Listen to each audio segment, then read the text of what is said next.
Assalamualaikum warahmatullahi wabarakatuh. Halo semuanya, selamat datang di channel YouTube Ilham Arfianto. Di video kali ini saya akan membahas tentang relasi, definisi, dan cara penyajiannya. Mari kita simak bersama-sama.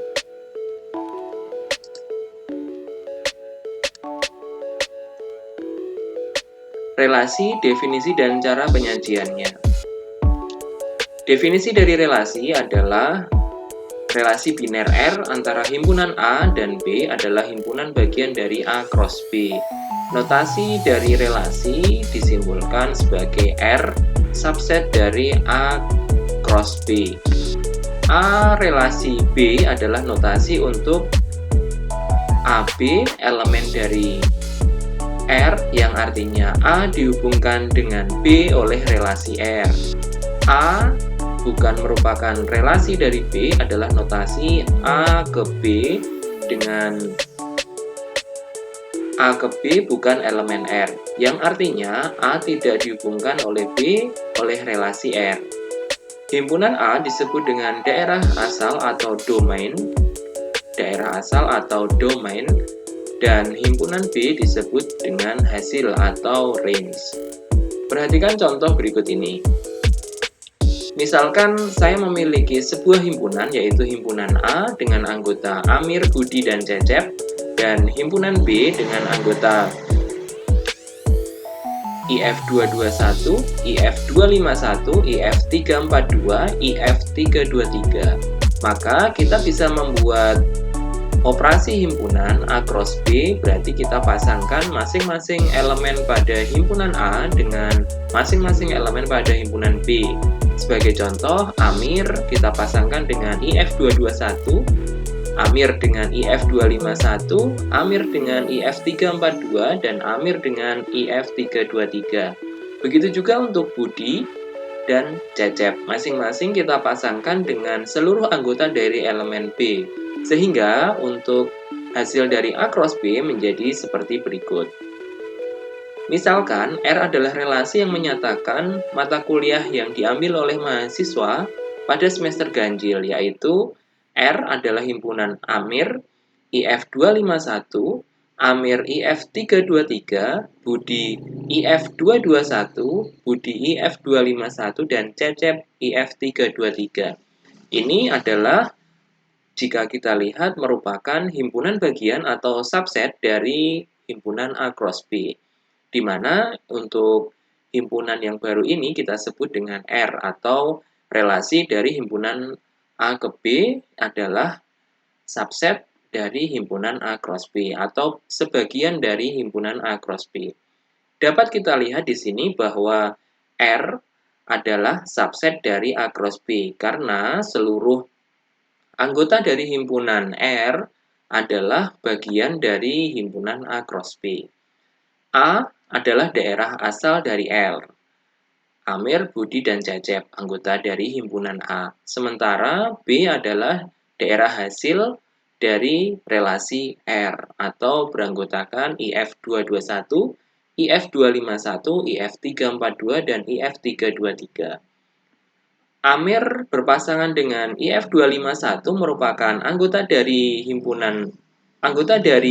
relasi R, atau Amir R IF251.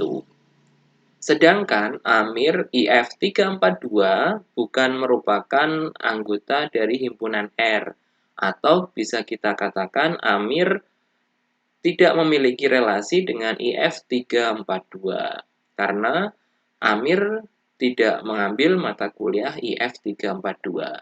Itu adalah contoh dari penulisan relasi dari subset atau dari A cross B.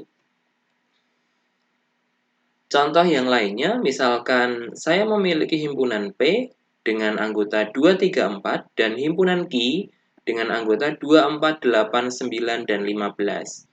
Jika kita definisikan relasi R dari P ke Q adalah P ke Q merupakan elemen R. Jika P habis membagi Q, maka kita peroleh pasangan-pasangannya, yaitu 2 berpasangan dengan 2, 2 berpasangan dengan 4, 4 berpasangan dengan 4, 2 berpasangan dengan 8, 4 berpasangan dengan 8, 3 berpasangan dengan 9, dan 3 berpasangan dengan 15. Ini merupakan relasi yang bisa terbentuk dari himpunan P dan himpunan Q. Contoh yang lainnya misalkan seperti ini. Relasi R pada himpunan A dengan anggota 2, 3, 4, 8, 9 yang didefinisikan oleh X, Y elemen R jika X-nya adalah faktor prima dan Y-nya faktor prima dari Y, maka kita peroleh R 2 adalah faktor prima dari 2, 2 adalah faktor prima dari 4, 2 adalah faktor prima dari 8, 3 adalah faktor prima dari 3, dan 3 adalah faktor prima dari 9. Ini adalah satu himpunan berrelasi dengan himpunan itu sendiri. Jika kita lihat, himpunannya hanya himpunan A saja berrelasi dengan dirinya sendiri atau berhubungan dengan dirinya sendiri. Selanjutnya, kita masuk ke representasi relasi atau cara penyajian relasi. Ada beberapa cara untuk menyajikan relasi ini. Yang pertama adalah menggunakan diagram panah yang sering kita gunakan. Langkah yang bisa kita cermati dari representasi relasi ini adalah dua himpunan yang merupakan daerah asal dan daerah hasil atau domain dan kodomain kita buat dalam suatu kelompok. Kelompok yang di sebelah kiri biasanya ditandai dengan domain, dan kelompok yang di sebelah kanan adalah daerah hasil atau kodomain atau biasa disebut dengan range. Di sebelah kiri, seperti contoh yang pertama tadi, kita memiliki himpunan A dengan anggota Amir, Budi, dan Cecep. Di himpunan B, kita memiliki anggota mata kuliah yang ada di semester ganjil. Maka, untuk mata kuliah yang diambil mahasiswa sesuai dengan relasi yang disebutkan sebelumnya, maka kita peroleh Amir mengambil mata kuliah IF 251, maka dari Amir kita hubungkan dengan tanda panah ke IF 251. Amir juga mengambil mata kuliah IF 323 sehingga kita hubungkan dengan tanda panah. Demikian juga untuk Budi mengambil 221 dan 251. Dan Cecep hanya mengambil satu mata kuliah. Jadi untuk representasi relasi dalam bentuk diagram panah yang memiliki relasi kita hubungkan dengan tanda garis atau panah. Sekarang kita ke contoh yang kedua. Himpunan P dan himpunan Q. Di awal tadi sudah kita bahas ada relasi-relasinya. Maka dari yang memiliki relasi itu kita hubungkan dengan tanda panah. 2 dengan 2, 4, dan 8. Begitu seterusnya. Untuk himpunan yang terakhir, himpunan A dengan himpunan A sendiri, ini juga sama. Ada dua buah himpunan. Ada satu buah himpunan yang berrelasi dengan dirinya sendiri, jadi tetap kita buat dalam dua buah kelompok, yaitu kelompok domain dan kelompok kodomain. Kita bisa menggambar relasinya dari 2 ke 2, 2 ke 4, 2 ke 8, dan seterusnya. Itu adalah cara pertama untuk merepresentasikan relasi menggunakan diagram panah. Cara yang kedua, kita bisa menggunakan tabel untuk merepresentasikan relasi. Caranya hampir mirip seperti pada representasi relasi menggunakan diagram panah, perbedaannya adalah di dalam representasi di diagram panah untuk elemen-elemennya kita tuliskan hanya satu saja. Satu kali saja, misalkan memiliki relasi lebih dari satu, tetap kita tuliskan hanya satu kali. Sedangkan jika pada tabel, misalkan memiliki relasi lebih dari satu, kita tuliskan sebanyak relasinya itu. Contoh misalkan untuk relasi yang pertama antara nama mahasiswa dan mata kuliah yang diambilnya, kita bisa membuat dua kolom. Kolom A adalah nama mahasiswanya, kolom B adalah mata kuliah yang diambilnya. Jika pada representasi dengan tabel, bentuknya seperti ini. Masing-masing hanya dituliskan satu kali. Sebagai contoh, Amir mengambil dua mata kuliah. Maka untuk penyajian dalam bentuk tabel, Amir kita tulis 2 kali, mata kuliahnya juga kita tuliskan sesuai dengan yang diambil oleh Amir. Begitu juga untuk Budi, Budi mengambil 2 mata kuliah, maka pada diagram panah kita hanya menuliskan 1 kali, tetapi pada tabel kita menuliskannya 2 kali. Itu cara penyajian dalam bentuk tabel. Yang ketiga adalah representasi relasi dengan matriks. Dengan cara yang ketiga ini, kita akan membuat suatu matriks. Anda tentu saja masih ingat bentuk matriks terdiri dari baris dan kolom. Baris di dalam matriks menunjukkan elemen domain atau himpunan yang pertama. Untuk kolom mewakili kodomain atau range atau daerah hasil. Di dalam matriks, elemen atau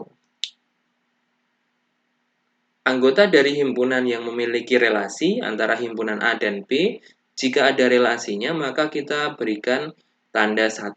Sedangkan jika A dan B tidak memiliki relasi, kita berikan tanda atau elemen 0.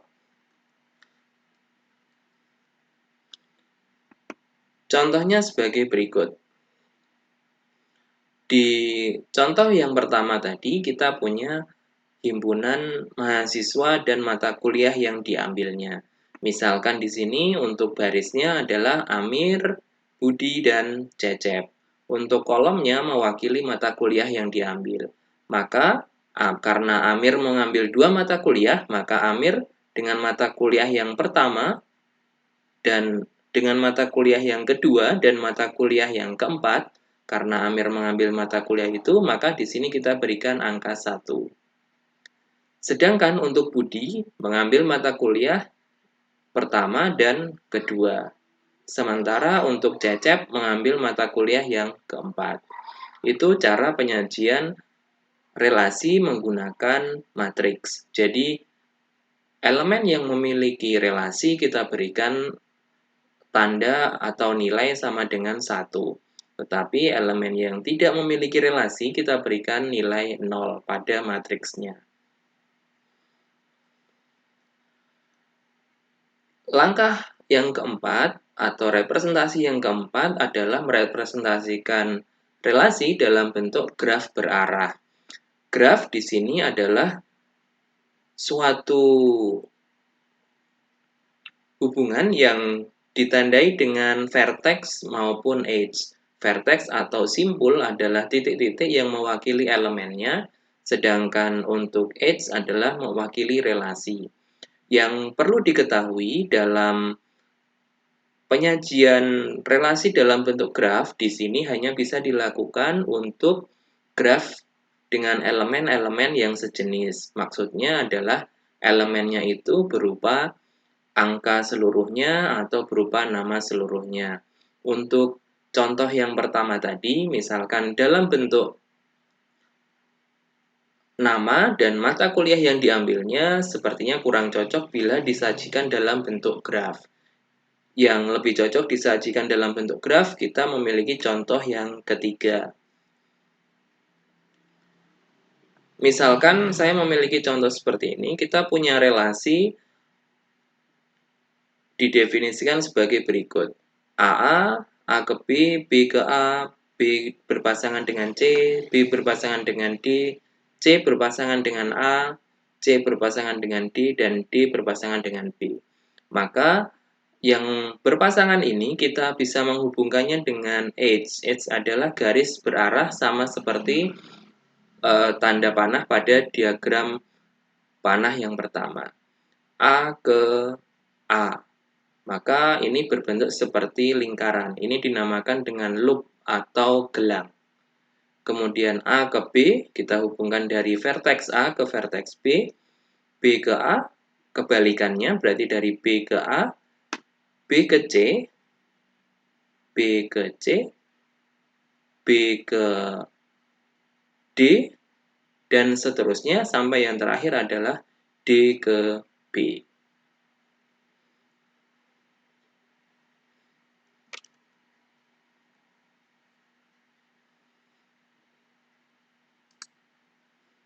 Itu tadi cara penyajian relasi dalam bentuk graf, dalam bentuk diagram panah, maupun dalam bentuk matriks yang bisa Anda gunakan untuk menyajikan relasi.